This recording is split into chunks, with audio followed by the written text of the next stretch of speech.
and become more, if you don't do it in the right way, you become blind. You cannot see, you cannot hear. You may say you are gathering to God, using all your energy to worship, yet if you don't obey the standard, the foundation of the truth, it will not be unto God, it will be unto the devil, because where God is, the light of God exposes sin and misbehavior. Now listen carefully. Listen carefully. We are looking into a message which is titled, The Church of the Living God. What is it? The Church of the Living God. The Church of the Living God. The living God, not the dead God. God himself said, I am not the God of the dead, but the God of the living.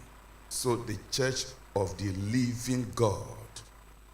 The Church of the Living God. Now, let me break it down for us to understand.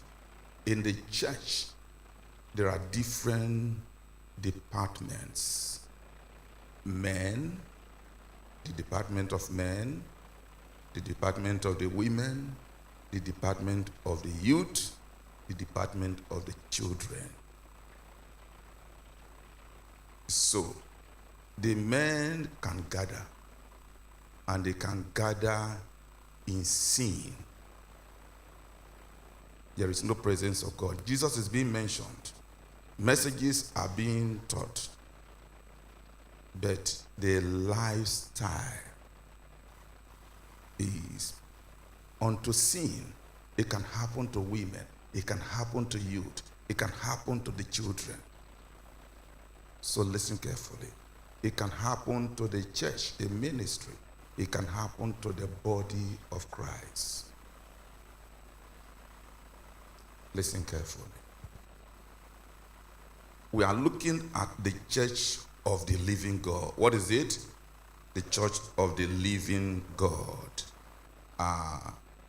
Now, let's look at the book of 1 Timothy chapter 3.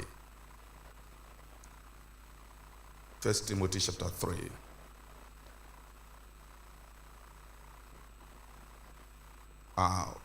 Find time to read from verse 1. It talks a whole lot of how we should live in the church of God, our lifestyle, the fear of God, and removing our hands from sin.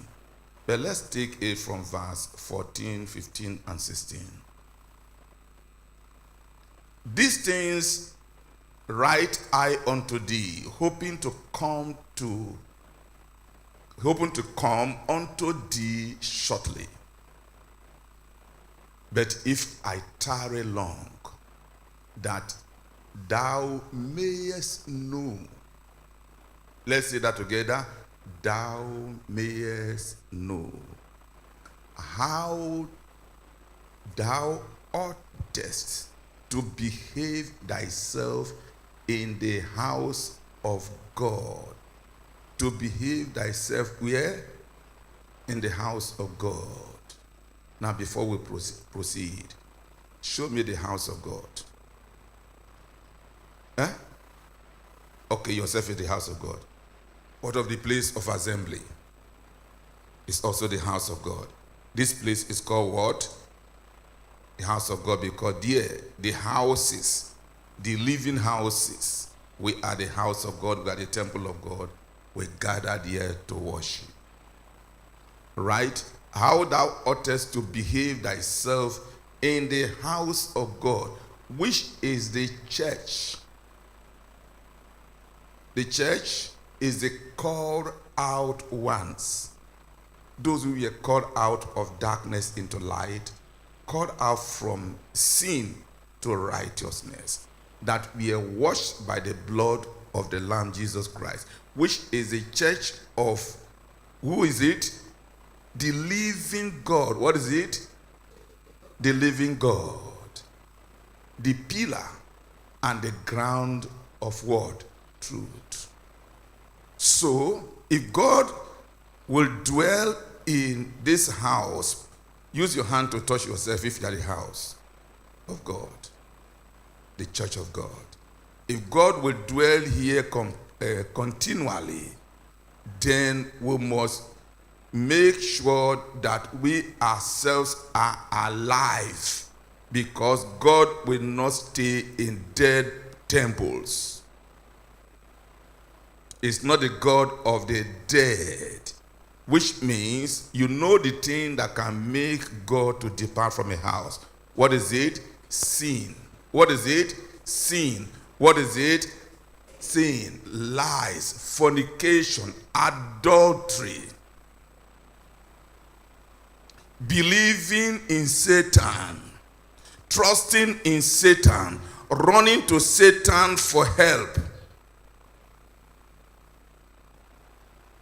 You say you are a child of God and you still go to native doctors, to false prophets, to different idols, and you collect something and put in the pocket. You said you are a child of God and you are still living in fornication and adultery. You said you are a child of God and you are married. You are married and you are still going about chasing girls secretly and taking them to different places for fornication. And you said you are the child of God. God is watching you. When things you can succeed in doing this secretly, but there is nothing secret before God.